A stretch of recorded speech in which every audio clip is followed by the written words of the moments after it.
visions through my dreams, seeing myself swimming in the universe.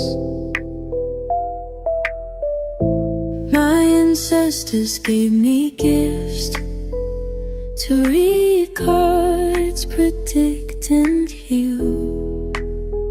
My name is Daphne, but spirit calls me Babylon.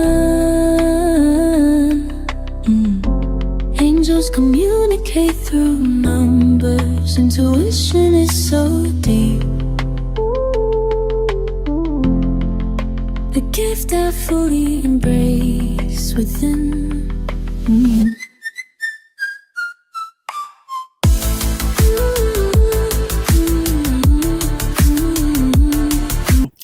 Hello Libra, welcome po sa inyong reading. So this is for the May 14th and the 21st reading.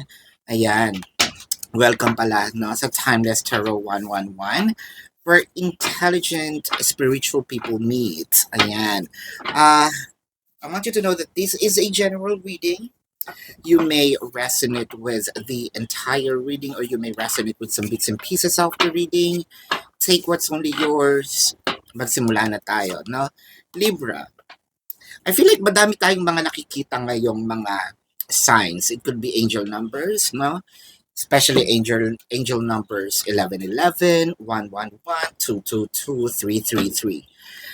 I am not a numerologist for me to distinguish, no? The meaning, but probably you can check on it dahil kasi meron sinasabi ditong sabihin natin mga messages, no? Probably coming from our higher self, from the universe, from our spirit guides.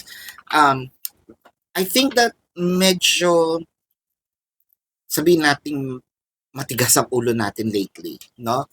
Kasi parang we are being given signs, pero hindi natin ito masyadong pinagpapapansin, no? Hindi natin pinagpapapansin kasi meron tayong gustong mangyari at mas pinipilit natin, no? Itong possibilities na ito kasi yung gusto ko, no?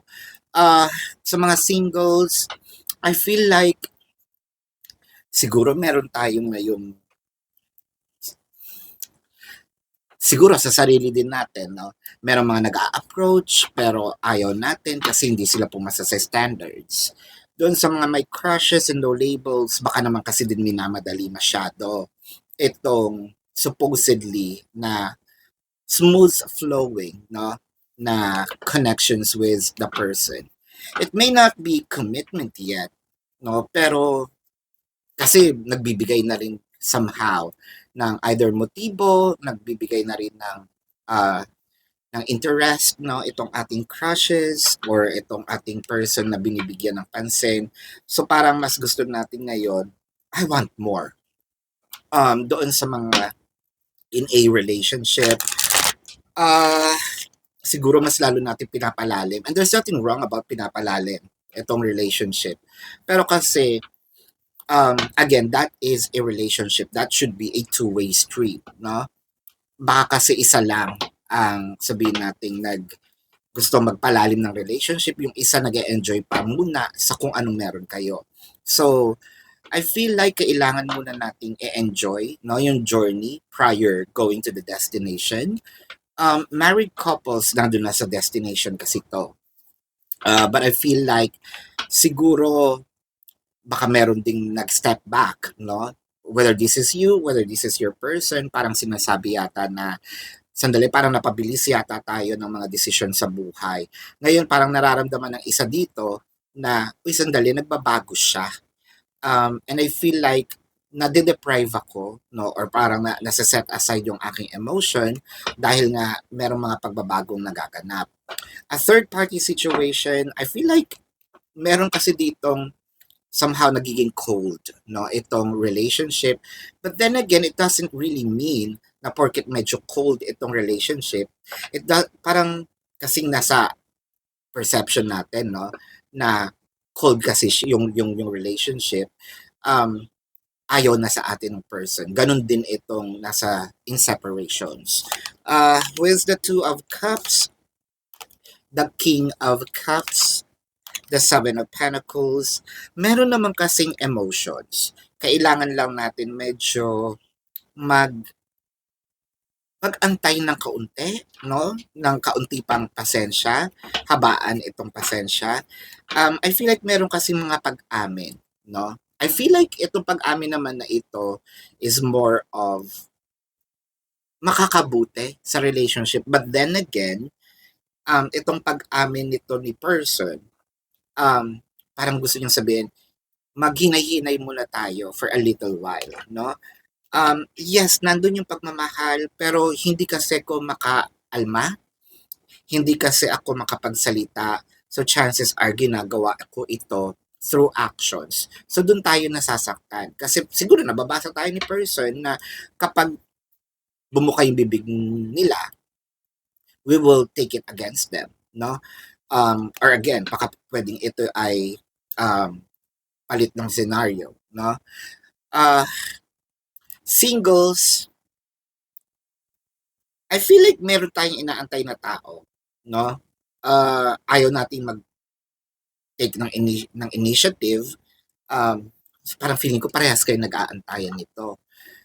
Crushes and no labels, I feel like yun nga, medyo na-scare si person ng kaunti. Bahagya lang naman. Hindi naman siya yung tipong natakot na, ay, kailangan ko talagang tumakbo, lumayo. No, hindi naman siya sa ganon. In a relationship, ganun din. Parang medyo may takot factor.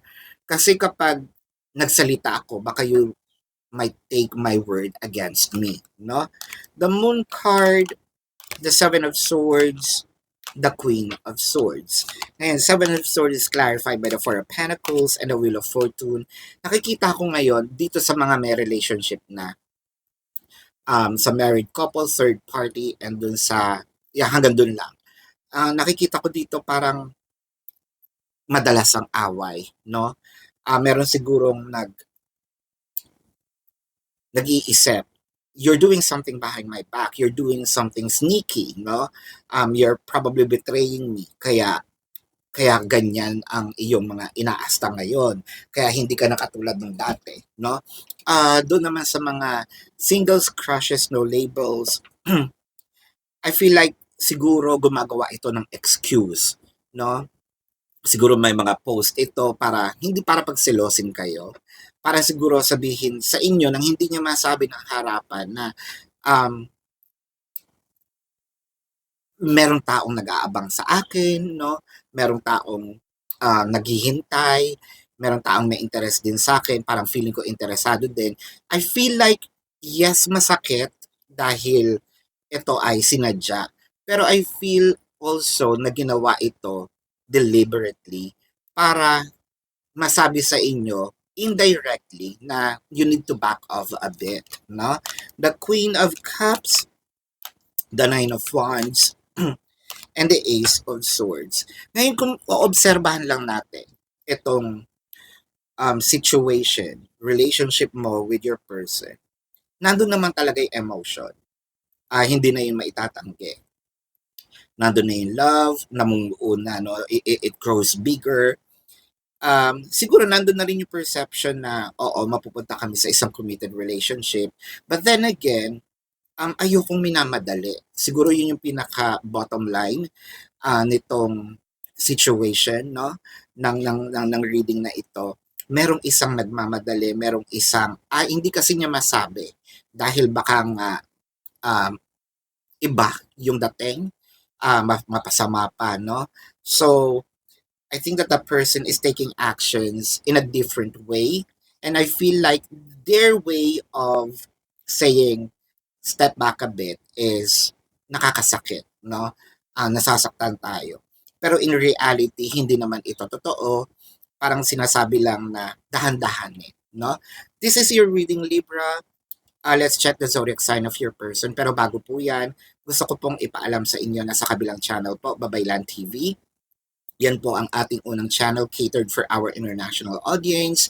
Nagla-live po tayo doon, no? So kung hindi niyo po maabutan yung live sessions, pwede naman kayo magtanong dito sa ating comment section as long as in question po is answerable by yes or no.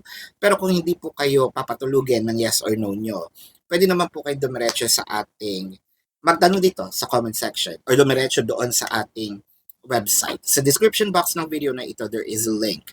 Click the link, you will be routed to my website. Na doon po yung information, name, number, QR code, amount per questions na take advantage of the 4 questions plus 1 kasi discounted na po yun, and if you want to book a private reading, nandun din po siya. Now, let's check the zodiac sign of your person. Again, this can be their sun sign or a placement in their chart. I'm seeing Sagittarius, Leo, Pisces, Taurus, Scorpio, Cancer, Virgo. Yan. Yan. So this is your reading. Love and light. Namaste. See you po sa susunod na readings. Goodbye.